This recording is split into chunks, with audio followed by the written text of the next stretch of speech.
بسم اللہ الحمدللہ والصلاة والسلام علی رسول اللہ وبعد۔ عزیز ساتھیوں، اس ویڈیو میں روزہ توڑنے والی چیزیں کیا کیا ہیں ان کا بیان کروں گا۔ روزہ توڑنے والی چیزوں میں سب سے پہلی چیز یہ ہے کہ انسان جان بوجھ کر کے کھائے یا پیے، لیکن اگر کوئی انسان بھول کر کے کوئی چیز کھا لیتا ہے یا پی لیتا ہے تو اس سے انسان کا روزہ نہیں ٹوٹے گا۔ اللہ کے رسول صلی اللہ علیہ وسلم نے فرمایا کہ جو آدمی بھول کر کے کوئی چیز کھا پی لے تو وہ اپنے روزے کو کیا کرے؟ مکمل کرے۔ کھانے پینے میں وہ چیزیں بھی داخل ہیں جو انسان کو غذا بخشتی ہیں، جیسے مثال کے طور پر کوئی آدمی طاقت والا انجیکشن لگوائے یا ناک کے ذریعے سے پیٹ کے اندر کوئی چیز پہنچائے تو یہ ساری چیزیں کھانے میں داخل ہیں یا کھانے کے حکم میں داخل ہیں، ان سے روزہ ٹوٹ جاتا ہے۔ دوسری چیز جن سے روزہ ٹوٹتا ہے ان میں بیوی سے ہم بستری کرنا۔ اگر کوئی انسان روزے کی حالت میں رمضان کے مہینے میں دن میں بیوی سے ہم بستری کر لے تو وہ آدمی گنہگار ہوتا ہے، اور اس کے اوپر دو چیزیں واجب ہیں۔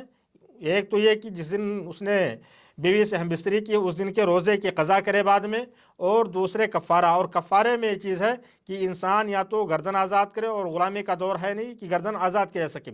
دوسری چیز یہ ہے کہ انسان 60 دن تک مسلسل روزے رکھے، اور جب روزے رکھے گا تو اس میں بیچ میں گیپ نہیں کرے گا بلکہ لگاتار 60 دن رکھے گا۔ اگر بیچ میں ایک دن بھی گیپ کرتا ہے تو دوبارہ اس کو نئے سرے سے پھر 60 دن رکھنا ہوگا۔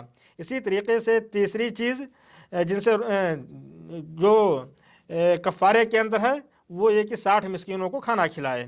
تو 60 مسکینوں کو کھانا کھلانے میں یا تو 60 مسکینوں کو کھانا دے دے یا تو پھر غلہ ان کو دے دے، ہر آدمی کی طرف سے 1.5 کلو چاول یا 1.5 کلو آٹا۔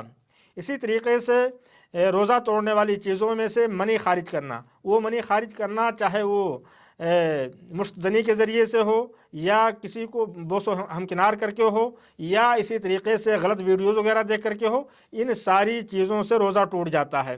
اسی طریقے سے روزہ توڑنے والی چیزوں میں سے حجامت ہے، پوچھنا لگوانا یا کسی کو بلڈ ڈونیٹ کرنا، زیادہ خون جسم سے نکالنا، اس سے بھی روزہ ٹوٹ جاتا ہے۔ لیکن اگر کوئی آدمی ہلکا پھلکا سیمپل دیتا ہے چیک کرنے کے لیے، کوئی بیماری اس کے اندر ہے اس کے لیے خون دیتا ہے تو اس سے روزہ نہیں ٹوٹتا ہے۔